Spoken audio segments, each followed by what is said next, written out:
ஒரு வகுப்பறைக்குள்ள ஒரு ஆசிரியர் வராரு.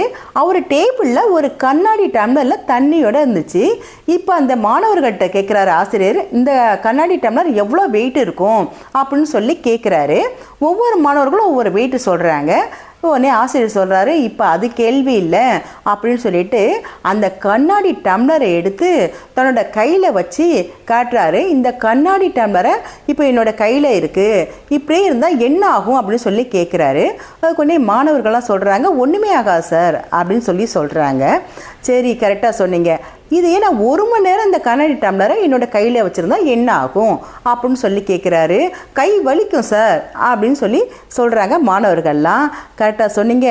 சரி, இதே அதாவது ஒரு நாள் முழுதும் நான் கையிலே வச்சுருந்தேன், இந்த கண்ணாடி டம்ளரை கையிலே வச்சுருந்தா என்ன ஆகும் அப்படின்னு சொல்லி ஆசிரியர் கேட்குறாரு மாணவர்கள்ட்ட. உடனே மாணவர்கள்லாம் சொல்கிறாங்க, ஐயோ கையை மறுத்து போகும் சார் அப்படின்னு சொல்கிறாங்க மாணவர்கள்லாம்.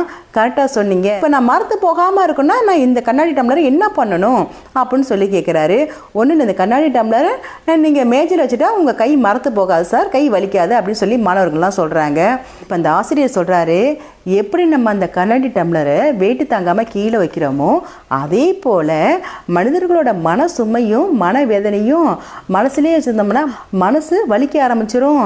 இதையே நாள் பூரா நாள் கணக்காக வச்சுருந்தோம்னா மூளை மரத்து போக ஆரம்பிச்சிடும். எப்படி அந்த கண்ணாடி டம்ளர் நம்ம கீழே வச்சோம்னா கை வலிக்காமல் மரத்து போகாமல் இருக்குமோ அதே போல் மனிதர்களுக்கு வர வேதனை சுமைகளை தூக்கி ஒரு ஓரமாக வச்சுட்டு அந்த பிரச்சனைக்கான தீர்வை நம்ம கண்டுபிடிச்சோம்னா எந்த ஒரு பிரச்சனையுமே சால்வ் ஆகிடுங்கிறதுல எந்த சந்தேகமும் இல்லை. வாழ்த்துக்கள்னு சொன்னார் அந்த ஆசிரியர்.